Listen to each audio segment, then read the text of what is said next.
ନମସ୍କାର ସାଙ୍ଗମାନେ, ଜୟ ଜଗନ୍ନାଥ। ଆଜିର ଭିଡ଼ିଓରେ ମୁଁ କହିବି କିପରି ଆପଣ ଆପଣଙ୍କର ୟୁଟ୍ୟୁବ୍ ଚ୍ୟାନେଲକୁ ପର୍ମାନେଣ୍ଟ ଭାବରେ ଡିଲିଟ୍ କରିପାରିବେ।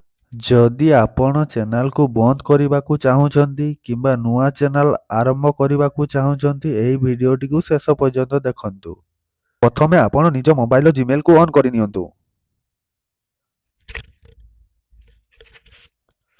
ଉପରେ ଥିବା ପ୍ରୋଫାଇଲ ଫଟୋ ଉପରେ କ୍ଲିକ୍ କରନ୍ତୁ।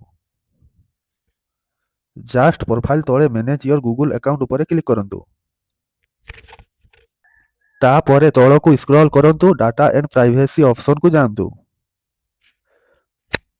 ତାପରେ ତଳକୁ ସ୍କ୍ରଲ୍ କରନ୍ତୁ, ଡାଟା ଏଣ୍ଡ ଗୁଗଲ ସର୍ଭିସ ଉପରେ କ୍ଲିକ୍ କରନ୍ତୁ।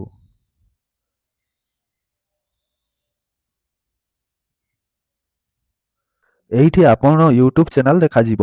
ୟୁଟ୍ୟୁବ୍ ପାଖରେ ଥିବା ଡିଲିଟ୍ ଆଇକନ୍ ଉପରେ କ୍ଲିକ୍ କରନ୍ତୁ।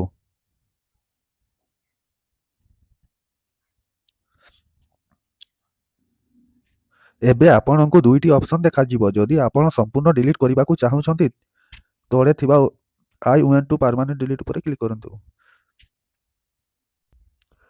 ସବୁ ଚେକବକ୍ସ ଉପରେ କ୍ଲିକ୍ କରନ୍ତୁ। ତାପରେ ଡିଲିଟ୍ ମାଇ କଣ୍ଟେଣ୍ଟ ଉପରେ କ୍ଲିକ୍ କରନ୍ତୁ। ଆପଣଙ୍କର ୟୁଟ୍ୟୁବ୍ ଚ୍ୟାନେଲ ପର୍ମାନେଣ୍ଟ ଭାବରେ ଡିଲିଟ୍ ହେଇଯିବ। ଯଦି ଆପଣମାନଙ୍କୁ ଆମର ଏହି ଭିଡ଼ିଓଟି ଭଲ ଲାଗିଥାଏ, ତେବେ ଆମ ୟୁଟ୍ୟୁବ୍ ଚ୍ୟାନେଲକୁ ସବସ୍କ୍ରାଇବ୍ କରିଦେବେ।